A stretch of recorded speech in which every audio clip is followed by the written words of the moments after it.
Welcome everybody to the E2K. I screwed that up already. E2KGn30 episode number 5. And for you newbies out there, that means enough to keep going news in 30 minutes. We'll go over our top 3 news articles from the past week.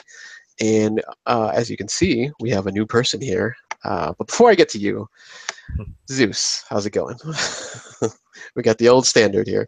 We'll see. I may not be at 100%. So Oh boy. I can't tell if it's something bad I ate or if I'm just responding poorly to the fact that my AC is out. So. Oh boy. That's terrible. Yeah. Well, hopefully the storms have passed by me because I actually lost power last night, so hopefully that doesn't happen tonight. But yes, we have DB's not here, but we have a new guy, Swiss, which is I'm probably going to call you from now on. Right. Tell us a little bit about yourself before we start with our news articles. Just a little bit of your game, maybe the game systems you have, what you like to play, stuff like that. I grew up as a Nintendo kid, so that's my gaming lineage. I remember when my uncle got me the NES, and then SNES, and the N64 was pretty much the first system I recall being the one that I sought out myself and used my own allowance to get and everything. So, but around high school, college, I just got a PS2. So those have been kind of my 2 main systems. Right now I'm playing Wii U, 3DS. I have a PS3 and a PS4, and I kind of bounce between all of those. And as I was telling you in the pre-show, I was lucky enough to glance at my phone when the Switch was in stock at Best Buy in like a 20-minute window, and snagged one of those a couple of weeks ago. So Nintendo and Sony. As far as games, I like adventure games. Zelda has been very influential on me, and some action games. So Zelda and Metal Gear Solid are my 2 favorite franchises. And I also, it's kind of very different from Zeus, but I enjoy Japanese RPGs, so Final Fantasy. Right now I'm playing Fire Emblem Awakening on the 3DS and Ni no Kuni. So those are my interests. Zeus kind of roped me into some racing games from time to time, Need for Speed and whatnot. But I like the arcadey racing games more than the Sims. But that's where I stand. I'm not a sampler like Zeus is either. I tend to like to really immerse myself in the game and play it to completion. So I don't really have a lot going on other than 2 or 3 games at a time. I'm too OCD to jump from game to game. Nice, perfect. How about Mario Kart? Are you big in Mario Kart? I have Mario Kart on the Wii, but it gets frustrating. Maybe that's a little too arcade. I get frustrated, when you're leading and then they do like the rubber band type stuff to make it even. But my son has been watching some Mario Kart 8 Deluxe videos on YouTube, and I have a feeling I'll be picking that up soon. So I did love Mario Kart on the SNES. But none of them have really captured the magic since then. So I don't know. I haven't played the really recent ones yet either. Yeah, 8's pretty good. I played that on the Wii U. That's pretty good. And they have a lot of the old tracks too in there. So, but yeah, come on. 3 blue shells in a row. You don't like that? Get knocked out of first, in like 30 seconds, 3 times. Nah. Burnout 3 is like my favorite racing game of all time. That I love that game. The arcade feel, but it was still a good racer. So. Nice. All right, cool. It seems like you're going to fit in. You got, a little bit of everything, PS4, Nintendo. Nintendo for me because I haven't had a PS or a PlayStation console in a while, but it's a good mix here that we got on our network here. So let's start with the news, and we're going to jump into Nintendo again, actually. Nintendo released their Switch online app, I believe Wednesday, the 18th. Yes. Or no, Tuesday, excuse me. The 18th. So this is the app where you can control like your it's going to control the audio of the headset piece, which is kind of weird, which I still don't understand. But and then just kind of do the party system and just kind of the other social aspects of their online system, which isn't really online yet. That's not going to come out fully until next year, but they're releasing the app, and I believe this coincides with Splatoon 2 coming out this week. And at the time, you were able to download the app, but you couldn't actually, I guess, log into it. I'm not sure if that's still the case. I didn't get a chance to look up and see if you're able to access that. I don't know. Now, Greg, since you got the Switch, did you download this app? I downloaded it like 10 minutes ago, so I was gonna play with it, and then I kind of ran out of time. But okay, were you able to connect to it? Let's see, skipping. I'll play with it for it. Seems to be letting me put my account information in. So okay. How about the Zeus? Did you get a chance to download it and connect? No. No. All right. So yeah, so that's out. And I believe I thought there was something else in this article right now. No, I guess not. So yeah, if you got the Switch and download the app, try it out. I might download it just for poops and giggles, keep it clean here. see what it's about, but and hopefully eventually get the Switch. But yeah, so that's that, and let's see, we get it looks like a system update for the PS4 here, I believe. Yeah. So I guess PlayStation put out on their blog that the PS4 5.0 system update was coming, and they're actually looking for anyone interested can sign up for the beta and take a look at it. Given that they're looking for beta participants and it's receiving a new major release, it seems like the changes will be significant, or at the very least they'll be noticeable. They said starting today you can sign up for a chance to be a beta tester and get an advanced look at some of the improvements and new features coming to PS4. And they didn't unfortunately detail any of the new features, so they said they do it in the quote near future. And there's speculation that some of these changes are tied to PlayStation Now, because they do specifically ask whether you're a current subscriber when you register for the beta. I tried to today. We'll see if I get in. I hope there's some improvements to the dashboard, because I'm not terribly enamored with what they do right now. I really don't like that there's a lot of cruft on there, and it feels like when you get a new laptop and there's all the junkware installed, but then you can't get rid of it with the PS4. It's kind of frustrating for me. So that's all tied to money, so I really don't think they're going to get rid of that. But with the advertisers, but one can hope. So that should be on its way. It looks like I think the beta is going to take place early in August. Did they give a final release date for the actual update, or estimated like even to a month? Checking the blog post now. So while Greg is looking at that, I just know it was early August. Okay. For the beta or for the actual? I think for the beta. I don't think I see a release date right now. Right. All right. Yeah. This is pretty interesting because it's interesting and funny, because as you were going through the news story, I was like, man, this doesn't sound like a PlayStation update. Because for years, I mean, PlayStation 4 updates have been, when a major one drops, like, and it's one like really big feature. They typically don't do these, I guess I'll call them service packs, to use former Windows terminology, because that's how I think of it. They kind of don't do the Xbox model, where kind of with spring and fall updates for Xbox, there's typically a number of features that arrive. And actually for months, whenever PS4 updates have come out, they've had a one-liner blurb when you when you hit the thing to dig down into like more detail. It says this update provides like enhanced stability and addresses like minor bugs. Like it's a one-liner bumper sticker statement that means absolutely nothing. So it's very interesting to see them rolling out something that feels like more of a feature-rich update.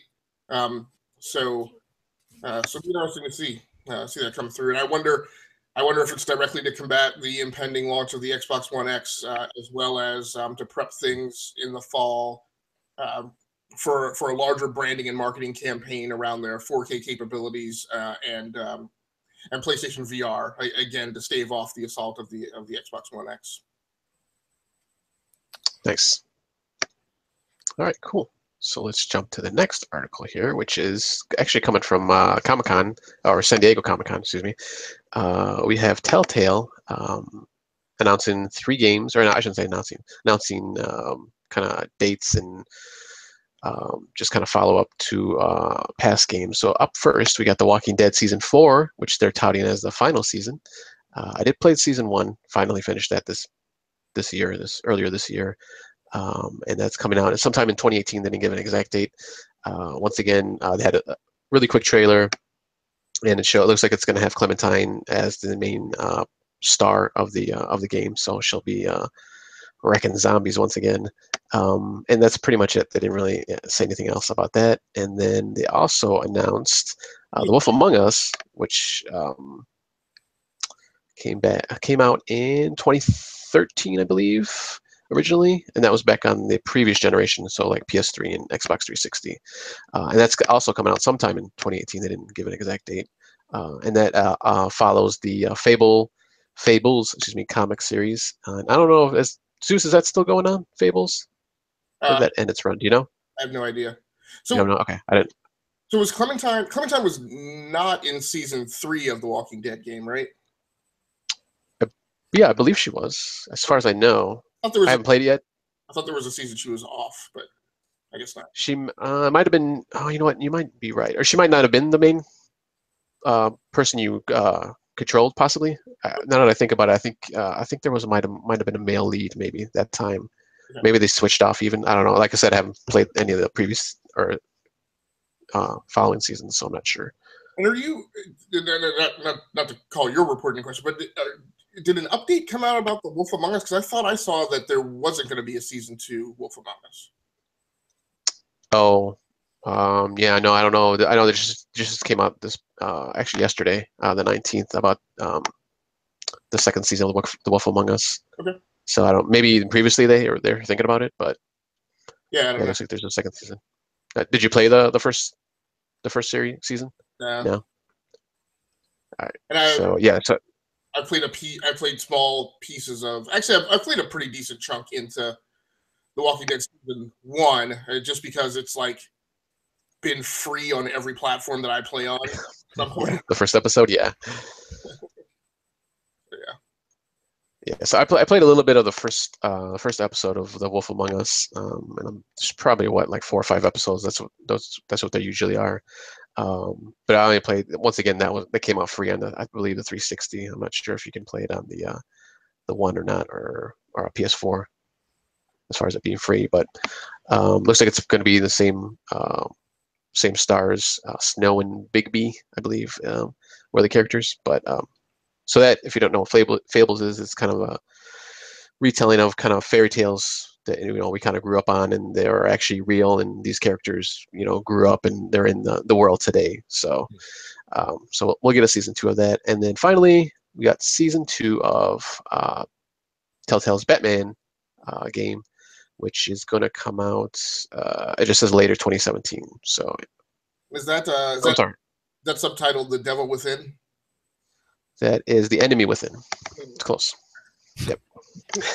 It looks like the August 8th. That's coming. Yeah, August 8th, and that's on PS4, Xbox One, and PC, and iOS and Android. So that's everything. Well, Batman season 2 is dropping on August 8th of this year or 2018? No, this year. No, this year. Yep. Oh wow! So they pulled a Bethesda, huh? And told us about announced the game right before ready to release. Yeah, pretty much. Yeah. Give you a few weeks lead. So yeah, it looks like the Riddler will be the main enemy here in this one. Well, it's kind of funny, right? Because it's I don't know how they pulled it off, but they're spiking it in there right before the holiday season run really gets started, right later in August.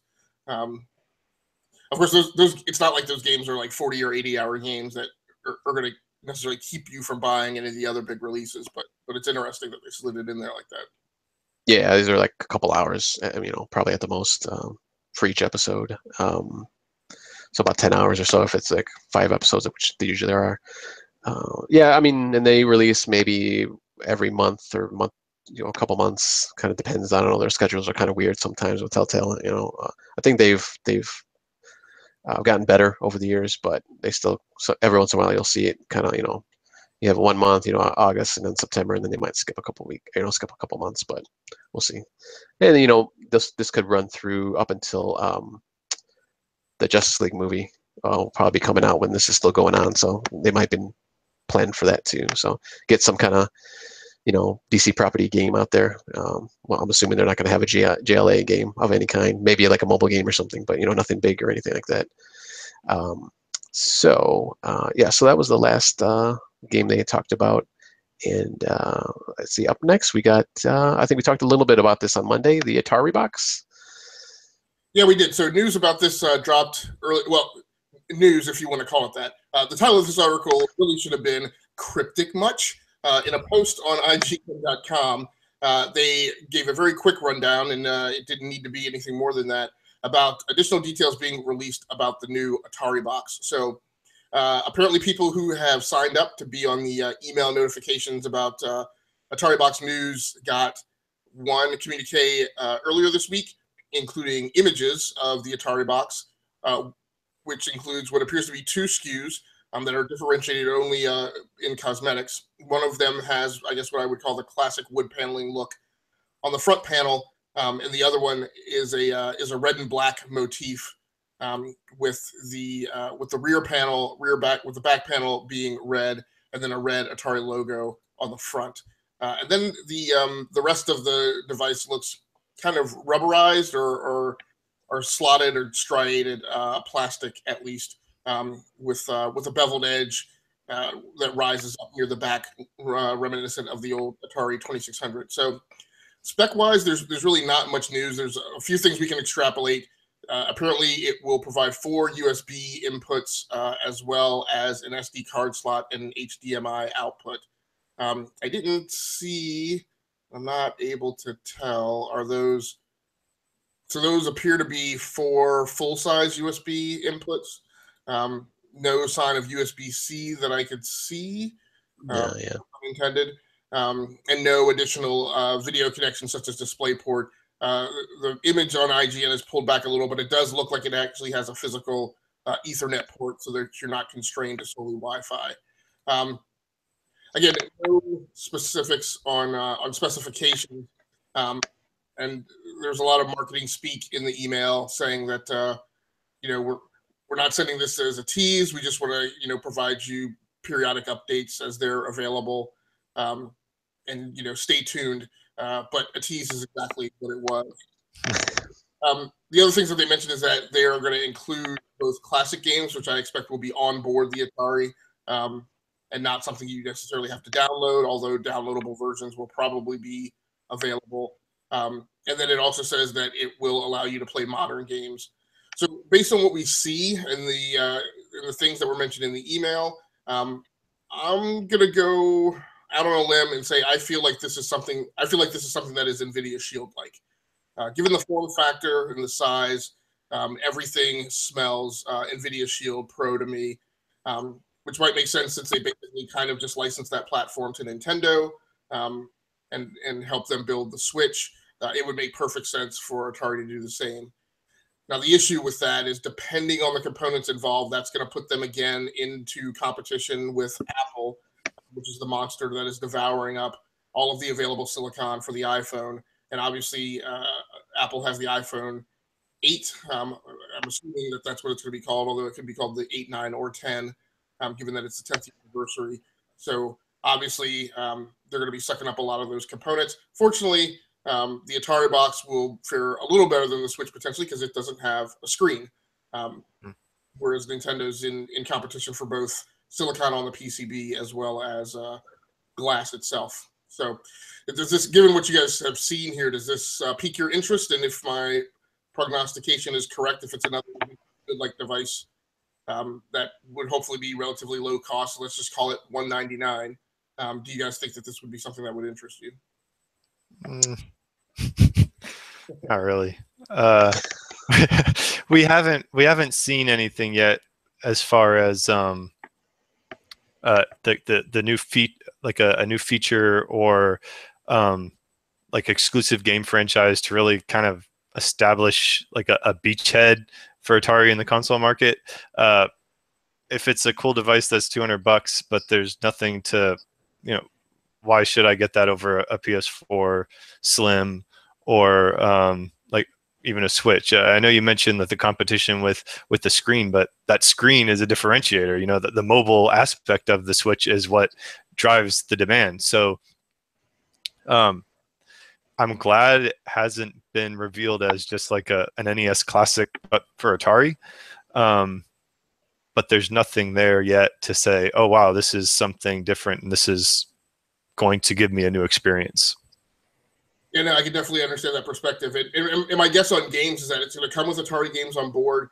There's going to be some type of Atari shop online. I suspect that might simply be a velvet roped aisle in the Google Play Store, just like the Infinity Shield has, where it can access the Google Play Store, but then there's a special section that only that device can access that has kind of curated games that play best on Shield.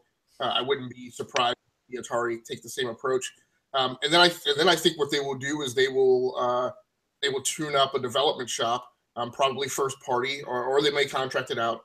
That will be oriented around bringing advanced versions of their classic titles into the 21st century. So we might see, and there'll probably maybe be a couple of those at launch. So we might see a 21st century Pitfall Harry. We might see something like Yar's Revenge that's been modernized, are the things that I suspect. I don't even know what to say about this thing. So I was going to ask you a question. So what do you think? This is just download only, or are they going to just have stuff on the SD cards, or like I don't know? I think it's going to be download only. I suspect that SD card will be for like save files, so that you can take it with you to play at a friend's place. But I think it's primarily going to be download only. Okay. Or to put it will probably have, and this is another reason why I suspect it's Android, right? Because it's probably that SD card should be enable you to look at pictures or play back music, or I can't remember Android's current implementation via Netflix. I think when you download Netflix shows, I think you cannot download them to your SD card. I think they have to download to system memory. Okay, makes sense. Yeah. I'm not sure. I'm not sure about Amazon. And Amazon implementation on Android is really janky. But I think on Android TV it's a little more direct. But yeah, I suspect that SD card can be used for game saves to take along with you, as well as for other media that you want to use for playback on the Atari. A cool thing about it is it's small and lightweight, and I think it's going to all be solid state. There'll be no spinning hard drive. So it should pack and carry very, very easily with no fear of bump damage or anything. And you can just pack it and take it with you. And once you get someplace that has any kind of HDMI display, so if you're a business traveler, you could easily pack this in your carry-on, right, and play it when you get to your hotel. But that doesn't. I mean, but Nintendo does that and does it better with the Switch. So I don't know. I guess I'm kind of. I mean, I'm curious, but I'm not sure yet if it's going to be maybe it breaks successful. in half in the screens in there with the controls. Cool. Well, I guess it depends on how they come at it. Right now, theoretically, they had they didn't just start working on this thing when the Switch launched, so I don't know how well positioned they are to directly compete against it. But if they made the right choices, right, they could compete against the Switch on things like storage. So the Switch suffers from limited storage, and then lots of people complain. Although I don't think that the complaints are really valid. We've talked about that a lot of times, but you could, my NVIDIA Shield TV Pro, the Pro has the 500 gig hard drive. I'm never worried about space on my Shield Pro. So if Atari went with a large amount of pack-in SSD storage, then they've got a competitive advantage, at least from an image perspective, to the Switch. They have something they could talk about. Right, exactly. Yeah. Well, I mean, for me at least, I mean, I'm going to throw out my old guy card here, but I grew up on Atari games, or I started out with Atari games, and right now, like I wouldn't want to go back and play those games really. I mean, I don't think. I mean, I haven't played one in I don't know how long, but I don't know. Maybe if they did something like you said, like they bring up, they bring it, those games, into this generation, 3D graphics and all that. Maybe that'd be interesting. I mean, Pitfall has, been redone. What was it, back on like 360 and stuff like that? I don't know how well it did. I guess okay. I think there's a couple of games from Pitfall, and just I don't know. I Yeah, guess maybe they just can. there's Maybe they thought of something new. I don't know. there's an update in like the 32-bit era. I want to say that I had a Pitfall for. Well, I guess it was on the 32. It was on the 32X. So I had Pitfall for Sega Genesis on the 32X, and it was really good. So, there's room there. It'll be interesting. The other place that they could compete with Nintendo is, again, if they come in under cost, like if they dip them by like $100, that is going to have, that's significant. That's going to feel like starkly different to consumers, right? And then availability, right? So if this is a thing that you could just go to Amazon and order because it's not in wild, crazy demand, that might also be a reason why somebody might select it as an alternative platform. And the last thing I'll mention is, when we talk about Atari, we talk a lot about, I think we talk about it a lot from the vector of their 2600 library, but we forget about the libraries of the 5200 and 7800. So there's like 3 console generations worth of retro content there available. They could plumb. And let's just hope they don't bring back E.T. the movie. They can redeem themselves if they bring it, up till the current generation. All right. Well, I got more to say about this, but maybe we'll talk about this a little bit more on Monday, maybe, or some other day. So let's move on. Looks like we have someone returning to BioWare. Yeah, Casey Hudson was the executive producer of Mass Effect, and he left BioWare in 2014, and he's returning to the company to become their general manager, so head everything up. Aaron Flynn is the current general manager, and he has announced that he's departing the studio. So I believe Flynn was involved in a lot of some of the, like Jade Empire and KOTOR, if I remember correctly. But Hudson was the executive producer of Mass Effect, so he's involved heavily in the trilogy. And he also mentioned back in 2014, when he was leaving the company, he mentioned the foundation of our new IP in Edmonton is complete, and the team is ready to move forward into pre-production on a title that I think will redefine interactive entertainment. So I guess that is, that's Anthem, I'm assuming. So the guy involved in Mass Effect and Anthem is coming in to take charge right when they're really going to be pushing Anthem, and on the heels of a relatively underwhelming Mass Effect Andromeda. So Flynn doesn't appear to be leaving on poor terms. He's announced that he's going to stick around for a little while and help Hudson transition in, and was happy that Hudson was returning. And it really just sounds like he's been there for 17 years and needs some time to recharge. But do you guys think this is a good thing for BioWare moving forward? Does it reflect on any of their strategic initiatives or anything like that? Sorry, I was fighting with my mute button here.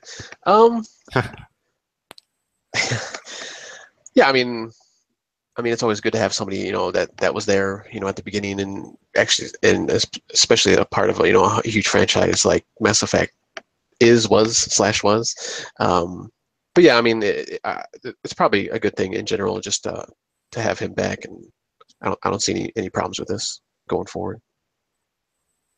Yeah, I do hope. I guess I feel like that I'd like to see them take some time off before they go back to Mass Effect, though, right? Just look, you tried, it didn't turn out well before trying the Rocky thing, right, and trying to climb back in the ring like 3 months after you got your butt whooped, right? Why don't you take 18 to 24 months and really go off and contemplate and deep think about what you want that franchise to be, right? Rather than just shotgunning, right? Because when they come back to it, I don't want them to just come back to recreate the original formula, right? Like, do something to carry the franchise forward, learning from the lessons of not taking it in the right direction last time. Yeah, I don't think you really have. I think they're going to I think they want Anthem to carry the banner for a little while. So I don't think we're going to be seeing a new Mass Effect initiative anytime soon. Prime, you have a story on the Overwatch League that I found humorous. Yes, yes. Because a little bit of a brouhaha on the logo, it seems. So yeah, the Overwatch League was announced last November, and it's going to feature a bunch of permanent franchises, permanent uh, players and teams from. It looks like it's going to be, well, for right now, it looks like they have agreements with 6 cities where they're going to bring out teams. So it's in the U.S., South Korea, and China. But Major League Baseball looks like may possibly, I don't want to say curtail the whole thing, but at least the logo of it. So right now the logo is one of the characters, and I don't play Overwatch, so I don't know who this is exactly. So part of my ignorance there. But she's, kind of running in place and running off the side with a gun in her hand, held out, and obviously going to be shooting something. And then there's like a grayish, black, and orange or gold, whatever you want to call it, the colors in the background. But evidently, Major League Baseball has a problem with this for some reason. Not sure why, because they're so similar, I guess, in nature. But so this comes from a blog on Morrison Lee Law Firm that notes, and this is actually from late April, that the MLB requested a 9-day extension for the trademark of Overwatch's logo. Basically kind of halting, their trademark on the logo. Now, they didn't say exactly why they did that, because both logos are split up into 2 colors. Yes. With a white silhouette in the middle. Yes, with an angular. Yep. Yeah. Yep. Even though, basketball does that, and PGA does that, and IndyCar racing has IndyCar. Major League Soccer used to have a very similar two-tone with a foot and a soccer ball in the middle. Yeah, so I don't know, because, and for comparison to Major League Baseball, as a baseball player at bat, it looks like, with the ball coming at him, so he's about to swing and hit it, and it's blue and red, so the colors are not the same at all, except for the white character in the middle. I mean, I don't know what they're going for here. I don't know. What's funny, when I first opened the story up, right, I didn't scroll down to look at the Major League Baseball one, because I don't really remember off the top of my head what the Major League Baseball looks like. I almost thought that they had a case, because when you just look at the Overwatch League one, I'm like, oh, if you don't know that that's a character from a video game carrying a gun, you might think that that's a character running into the outfield out with a baseball mitt, right, to catch a baseball. But then I scrolled down and I was like, oh, no, they have no case at all. Shame on you, MLB. It's pretty silly. The Overwatch League, are they being sponsored and overseen by the NBA? I think they're independent. They have some really major owners. I know I'm a New England Patriots fan, so I was curious to see that Bob Kraft, the owner of the Patriots, has a franchise of Overwatch, and so it sounds like money is flowing into it. I don't know if they're owned by another sports league, but owners of other leagues in other leagues are participating. I thought it was really weird when they announced that the different cities are going to have their own venues for stuff, and it just seems very gimmicky to me. But I would have expected an Overwatch League to, you form teams, and I could expect owners to invest money in the teams and whatnot, but I would have seen it more analogous to the PGA Tour or tennis, where the teams would go and compete in tournaments, and you win, you get more prestige, and therefore you get more money. But having home and away, it just seems odd. But I don't know. I'm not an esports gamer, so. And also from different countries too. I mean, you figure that would be pretty expensive flying everywhere around the world. So, but I don't know. That's just from my perspective, from where I work, and them always, belittling people flying out everywhere because it costs so much, and that's just in the United States. So you're going to South Korea and China. It's gonna be pretty expensive. I mean, overall, and I don't know how long the league is, so I mean, who knows? But yep, so we got that. Major League Baseball pulling some stuff. So let's move on here. We got a little Google Glass coming back, maybe if it ever left, Yeah. I guess. Apparently, it hasn't. They just went. They just went underground or something. But they're kind of announcing it, re-releasing it as an enterprise tool. And this is kind of only tangential to games, but I found it intriguing for the commentary on how people view it. They've christened it Google Enterprise Edition, and it will be sold basically to businesses. And the article, I got this from Gamasutra, and then they were linking to Wired, and the article on Wired was basically showing guys wearing it in like a factory. I was just surprised that Google. What intrigued me about it was the fact that Google is basically saying, right now we just want to focus on business. They said they're not ruling out other consumer uses later, but right now it's not really a consumer product; it's a business product. And we've seen augmented reality like massively successful with Pokemon Go. Zeus, I think a few episodes back, christened 2017 the year of virtual reality when it really established itself. And so there is consumer demand for it, but Google seems to be just going in the enterprise direction. So I guess we'll have to wait and see whether this is going to be a Trojan horse to kind of get Glass back into tech enthusiast hands, or whether it really is they have found their niche, and it is factories in the workplace, and it's not going to be a sci-fi hellscape with the lack of privacy, Big Brother. I just want my third pane of glass, right? I just want the thing that I wear all the time that is an overlay to the world, and then I want Google and Microsoft, fat chance, but I would like Google and Microsoft to work together and come up with a DirectX-based API that can connect to Google Glass, so that when I have Glass on at Overwatch, I actually get augmented reality overlays on top of my game that tell me, yeah, that target is 30 meters ahead or whatever. That'll happen as soon as they partner with Sony to make one console for everybody. Well, we need to get Rocket League crossplay first, baby steps, right? Yeah, oh yeah, yeah. All right, so I'm going to go ahead and run down and take us out. So I've got 7 minutes left, so let's quickly talk about over on Games Radar. There's a story that Wolfenstein 2, the new Colossus and Evil Within 2 confirmed for 4K on Xbox One X. So this isn't incredibly exciting in and of itself, but what's interesting is, as we know, Microsoft has shown a history since the launch of the Xbox, and really with the Xbox 360, of running these rolling thunder marketing campaigns, right, where there's little dribs and drabs at first, and then it keeps building up, and by the time a game is about to release or a hardware console is about to release, there's this great cacophony of marketing and branding, crescendo that just kind of assaults you, and you kind of can't help but be excited if you're a Microsoft fan. So these two games are both confirmed to be 4K resolution. It still leaves a lot of questions to be asked. We're not absolutely certain if this is kind of the checkerboard,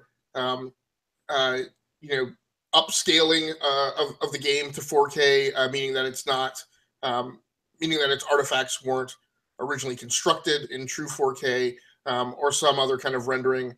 Dare I use the word trick? And then there's also still questions about, how will the games actually look in comparison to other games on Xbox One and other games on Xbox One X. But the reason it excites me is because if this is the beginning of that Rolling Thunder campaign, what I expect to see over the coming weeks is, again, these incremental drops of official announcements that are saying, and this game is 4K, and this game is 4K, right? And then maybe we'll get some of the even bigger announcements that we were missing from E3, which is whether or not certain games in the Halo franchise will get 4K updates. So that might be particularly exciting. I don't know. You guys are either of you guys in the hunt for the Xbox One X, or is it outside your sphere? No, not right away. I probably won't get it for a while, if at all. Yeah, I don't even have a PS4 Pro, and I don't have a 4K TV, so I'm not terribly. I'd rather spend the money on games, to be honest. So Yeah, same here. I don't have a 4K TV either, so it's kind of, I wouldn't say pointless, because it does kind of yeah, but uprise that maximum quality for 1080p, but still. And the last story of the night over on Game Informer, they report that Uncharted: The Lost Legacy has officially completed development. So, nice thing about that, it should theoretically, hypothetically, remove any lingering concerns of that game being delayed. To me, it is kind of the first victory roll and fist pump that indicates that the holiday season is really about to get underway. Of course, they will continue to work on updates and bug fixes that will obviously release in a launch day patch, as is the norm for games today. But it is very nice to hear that the game has gone gold and development has officially completed. So be excited, people. did either of you guys get like thoughts about Hello Games and when they tweeted No Man's Sky with the disc and the Sharpie when you saw the picture? No, that was. I believe that event and social commentary and conflict is a unique snowflake in gaming history. I don't really expect that to be repeated again. Not in that exact same manner. Did you play No Man's Sky, Greg? Swiss? No, I mean it was it intrigued me when I heard about it, and then I saw the Firestorm online, and right. So I skipped it. All right, Prime, go ahead and take us out. All right. So thanks everybody for watching tonight. That is episode number 5 is in the books. If you enjoyed this video or any of the other videos on our Enough to Keep Going network, please subscribe to them, like them. We have the main show, which will be coming up on Monday, this coming Monday, Enough to Keep Going, where we go over a topic and our playlist for the past week. We have Dark Hypothesis with Zeus, and I always forget his name. Go ahead, tell me, Zeus. Dave Pecci, and thank you. He's probably gonna kill me if I ever meet him.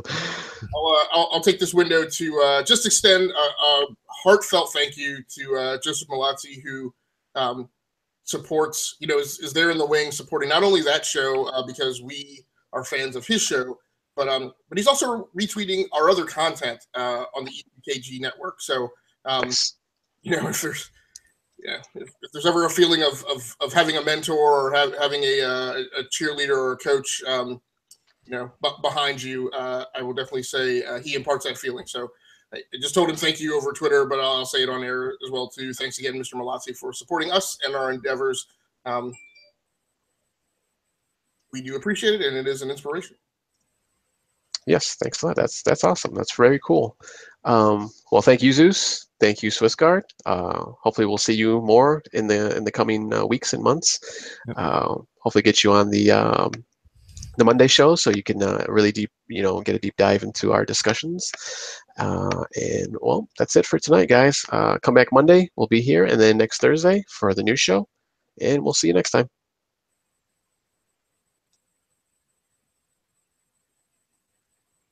This has been an E2KG network show, virtualizing the water cooler, one podcast at a time.